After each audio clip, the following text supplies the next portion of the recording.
So eto na mga idol, Alyssa Valdez, gigil na gigil po ang mga palo. Tignan yung mabuti, hindi na talaga niya pinakawalan ang bola. Talagang buhay na buhay ang mga hataw. Gemma Galanza may gigil din at gustong tapusin agad ang laban kontra sa kupunan ng Akari Chargers.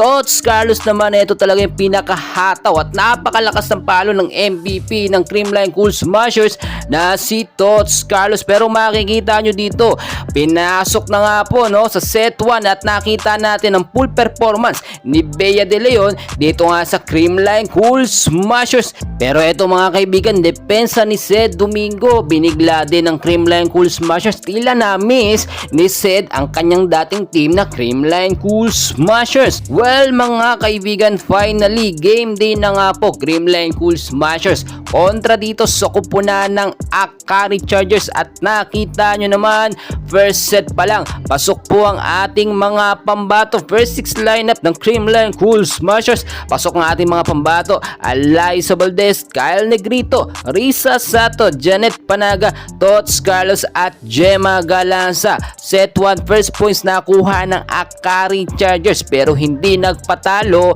ang kupunan ng Creamline Cool Smashers. Pinasok nga po dito sa set 1 itong si Denden last, pero nakita nyo din medyo nakakalamang nga po sa early ng set 1 itong Akari Chargers pero hindi nagpapatalo at talagang never say die ang Creamline Cool Smashers. So nagtapos nga po ang first set ng games, score nga po na 25 ang Creamline, 22 naman ang Akari Chargers. So mga kaibigan, set 2 dito na nga po pinaglaro at pinagsabay si Bea De Leon at si Sed Domingo. Nakita nyo ang full performance na ipinakita ni Bea De Leon, maganda at tila nabigyan siya ng magandang break at highlights dito sa Creamline Cool Smashers. Mainit po ang set 2 dahil pinasok din pero saglit lang itong si Sed Domingo inilabas din dahil hindi pa niya gamay hindi pa nakukuha ni Sed Domingo ang chemistry ng mga team player po ng Akari Chargers. So nakita nyo very intense bago matapos yung set 2 pero nakuha po ng Akari Chargers ang pagkapanalo.